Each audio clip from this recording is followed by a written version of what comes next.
ఇట్లా మనం పడుకున్నాడు మొత్తం వాళ్ళంతా ఫ్యామిలీ అంతా రోడ్డుకి వచ్చేస్తుంది. వాళ్ళకి ఎన్నో ఉంటాయి, ఇవన్నీ ఉంటాయి కాబట్టి అవన్నీ కూడా ఇబ్బంది అవుతాయి. కాబట్టి మనం ఏంటంటే మన ఫ్యామిలీని కూడా దృష్టిలో పెట్టుకోవాల్సిన ఫీల్డ్ ఏదైనా ఉందంటే డ్రైవింగ్ ఫీల్డ్.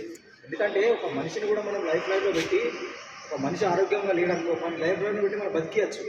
ఒక బిల్డింగ్ను కూడా మనం ఎన్ని రకాలంటే అన్ని రకాల మార్చచ్చు. కానీ నువ్వు డ్రైవింగ్లో ఉన్నప్పుడు ఏ నిర్ణయం కూడా నువ్వు తీసుకోలేవు. నువ్వు చిన్న పొరపాటు చేసి ఇట్లా మాట్లాడే ఒక బండి అనేది కెనెటిక్ ఎనర్జీతో ఉంటుంది. అది కెనెటిక్ ఎనర్జీ అంటే గతిస్థితి అంటే అది బోయితూనే ఉంటుంది. అది బోయితున్నప్పుడు నువ్వు ఇట్లా అన్నప్పుడు అది ఎక్కువసారి కొంత టిచ్ అయిందని పోతే డోపోతుంది బండి. కాబట్టి చాలా అప్రమత్తంగా ఉంటుంది, ఎవరితో మాట్లాడద్దు. ఇప్పుడు మనకు మామూలుగా మనం ప్రయాణం చేసేటప్పుడు డ్రైవర్లు పాటించాల్సిన ఒక 4 నియమాలు ఉంటాయి. పాటించకూడని 4 నియమాలు ఉంటాయి. ఒకటైతే ఓవర్ స్పీడ్ పోవాలి. ఇప్పుడు ఓవర్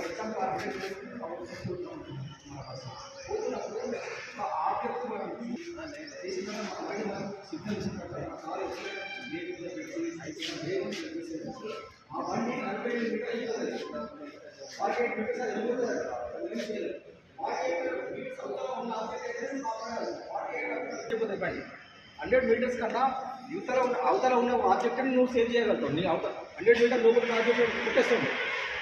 కాబట్టి ఏంటంటే కంపల్సరీగా ఓవర్ స్పీడ్ పోవడం వల్ల ఖచ్చితంగా ప్రయాణికులు కోరిపోయి అంటే మనం సేఫ్ పోవడం ఇంపార్టెంట్. మనం సేఫ్ పోవడం తొందరగా ఏం చేసేది బయట ఆర్టీసీ బస్సులు. ఎందుకంటే ఫ్యామిలీ ఇంకా జాగ్రత్తగా వెయిట్ చేస్తాను వంటగా పోతాను అనేది అర్థం అవుతుంది. ఇంకోటి ఒక ప్రోగ్రామ్ని సక్సెస్ చేసినందుకు చాలా సంతోషంగా ఉంది. దీని ద్వారా ఈ యొక్క ప్రోగ్రామ్ ఇచ్చి మన ఫ్యామిలీని ఇది చేస్తుంది కాబట్టి దీనికి ఏదో మనం చేయాలి. అట్లాంటివి ఉండాలి. మనకి మనిషి అనడానికి ప్రతి ఒక్కరికి ఏంటంటే మనకి ఒక చిన్న మనిషి మనకు ఒక చిన్న సాయం చేస్తేనే మనం మర్చిపోము. అలాంటి మనకి ఇంత లైఫ్ ఇచ్చింది, మన పిల్లలకు అభివృద్ధికి రావడానికి ఇచ్చింది. మనకి మనలాగా చదువుకున్నారు, మనగా ఎక్కువ ఎంతమంది రోడ్డు మీద మనకు లేని అదృష్టం మనకి. కాబట్టి దీనికి మనం ఏదో చేయాలి, అట్లా ఆలోచించాలి. సంవత్సరం డెవలప్ చేయడం గురించి ఆలోచించాలి. మనము ఇప్పుడు మనకు అప్పుడు రెస్పాన్సిబుల్ 100% చేసినాక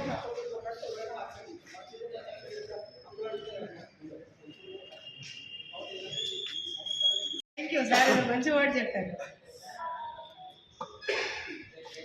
ఇందాక మన డిటిఓ సార్ చాలా వివరంగా చెప్పారు. ఆర్టీసీ వాళ్ళు ఎలా తోలుతున్నారు, బస్సులు బయట ఎలా తోలాలి, సేఫ్టీ మెజర్స్ ఎలా తీసుకోవాలి అనే విషయాన్ని చాలా మన ముగ్గురు మంచి త్రిమూర్తుల్లాగా వచ్చారు. ముగ్గురు బాగా చెప్పారు.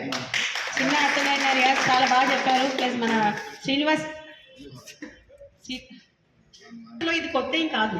రోడ్డు భద్రత వారోత్సవాలని చెప్పేసి మనం ప్రతి సంవత్సరము జనవరి మాసంలో అట్లనే జూన్ నెలలో చేసుకునే వాళ్ళం. ఎందుకనంటే ఒకసారి అలర్ట్ కావాలన్న ఉద్దేశంతో మన ఆఫీసర్లు ఇది పెట్టిన ప్రోగ్రామ్ ఏంటంటే ప్రతి సంవత్సరం 2 సార్లు ఈ ప్రోగ్రామ్ని కండక్ట్ చేసేవాళ్ళు. ఈ విషయంలో ఎందుకంటే ఒకసారి గుర్తు చేద్దాము, ఎందుకంటే మర్చిపోతారు. ప్రతిరోజు చేస్తున్న పనిని కూడా ఇది అలవాటుగా మారిపోతుంది. కాబట్టి ఇది ఇంతే అన్న విషయంలో వెళ్తారన్న ఆలోచనతోని మన ఆర్టీసీ ఆఫీసర్స్తో పాటు చాలా సంవత్సరాల కింద నుండి నడుస్తున్న ప్రోగ్రామ్ ఇది. 32వ రోడ్డు భద్రత మాసోత్సవాలుగా మారింది. 32వ దాన్ని 31 సంవత్సరం నుండి ఇది జరుగుతూనే ఉంది.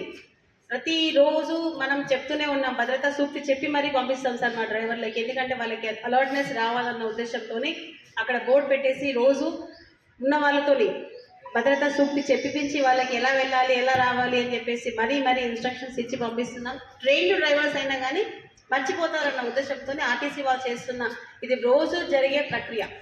అంటే దీన్ని బట్టి మీకు ఎంత అర్థమవుతుందంటే సేఫ్టీ మీద ఆర్టీసీ వాళ్ళు ఎంత కాన్సర్న్గా ఉంటారన్న విషయాన్ని మీకు అర్థమైపోయి ఉండాలి.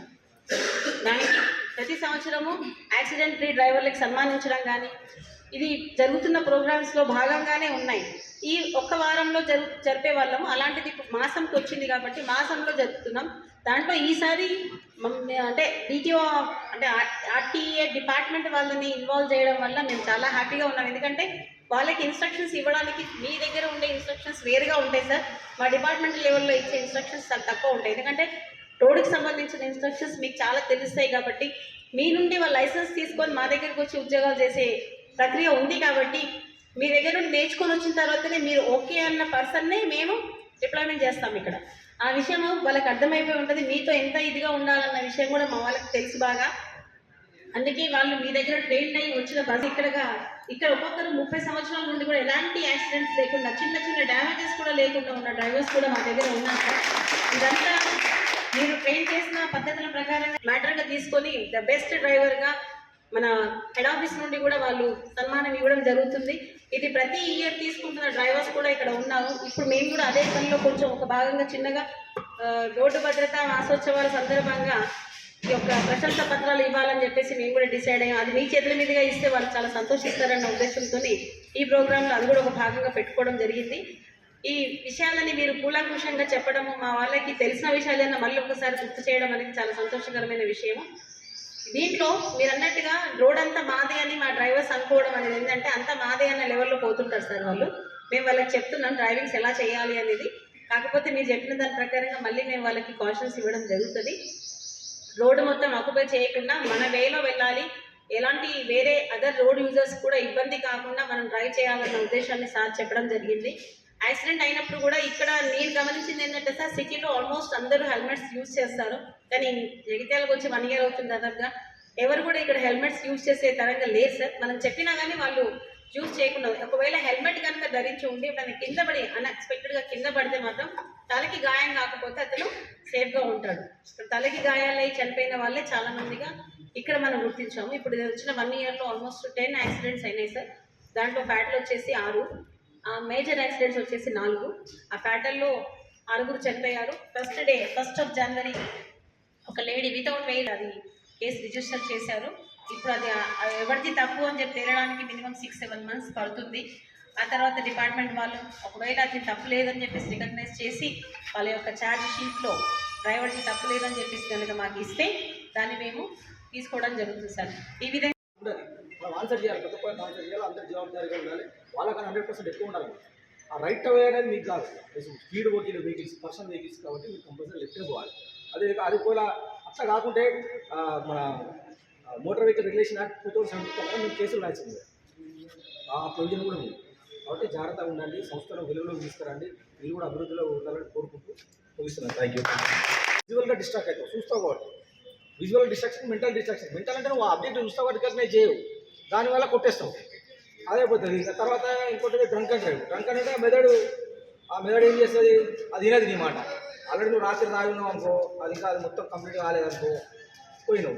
పోతే ఏమైతే కొట్టేస్తావు, అదొకటి. ఇంకొకటి ఏంటి, ఫెటిక్. అంటే మనిషి అన్నట్టు అయినా అది యంత్రం కాదు. మనిషి అనేటకు కంపల్సరీ రెస్ట్ అవసరం. ఆ బాడీ కంపల్సరీ రెస్ట్ తీసుకుంటుంది. నువ్వు ఎంత నేను పెద్ద మనిషి నేను ఏమో కాదు 10 గంటలు 20 గంటలు కొడతాను అంటావు, కానీ అది కంపల్సరీ తీసుకుంటే దానికి కావాలి, దానికి రెస్ట్ కావాలి. ఎవ్రీ 2 hours రెస్ట్ అవుతుంది. కాబట్టి మనం ఏమనుకుంటే ఛాయ్ తాగితే నాకు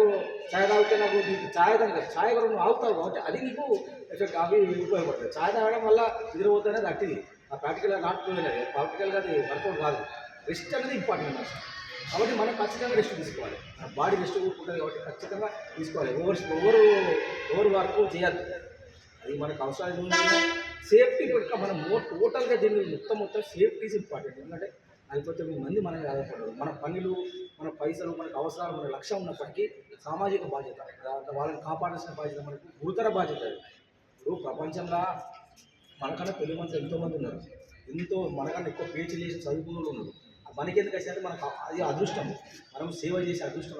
అది సేవ చేసే అదృష్టం, కానీ నాకు ఏదో ప్రివిలేజ్ నాకు వచ్చింది కాబట్టి గొప్ప అనేది ఇప్పుడు ఫీల్ కావద్దు. మన అదృష్టం ఎవరికి లేని అదృష్టం మనకి ఎందుకు వచ్చింది, సేవ చేయడం.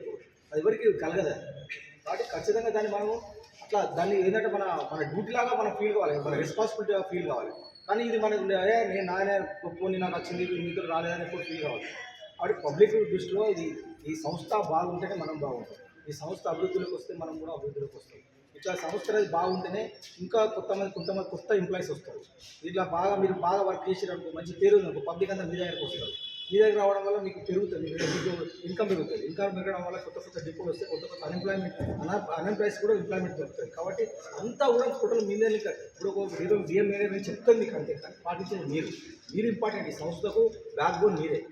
వాళ్ళు ఇంకోటి ఏంటంటే అందరికన్నా మీరు ఇక్కడ ఆర్టిస్ట్గా జాబ్ చేస్తున్నట్టు అందరికన్నా మీరు ఎక్స్పర్ట్స్ దానికన్నా ఇక్కడ చేస్తున్నారు. ఎక్స్పర్ట్స్ కాకపోతే చేయండి, అందరికన్నా మీరు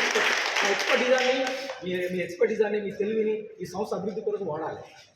దీన్ని అంటే మీరు ఇప్పుడు మనం రోజుకు కొత్తగా చేయాలి. అంటే మన దాంట్లో ఉన్నతను without any accidents, single accident లేకుండా వస్తున్నాడు. ఎందుకు మనం తెలుసుకోవాలి. తప్పేమో ఎట్లా చేసలేదు, అసలు సీక్రెట్ ఏంటి, ఎట్లా చేయగలుగుతున్నావు, కరెక్ట్ డ్యూటీ చేసుకుంటా ఇలాంటి చిన్న యాక్సిడెంట్స్ కాకుండా ఏం చేయగలుగుతున్నావు, ఎట్లా పోతున్నావు.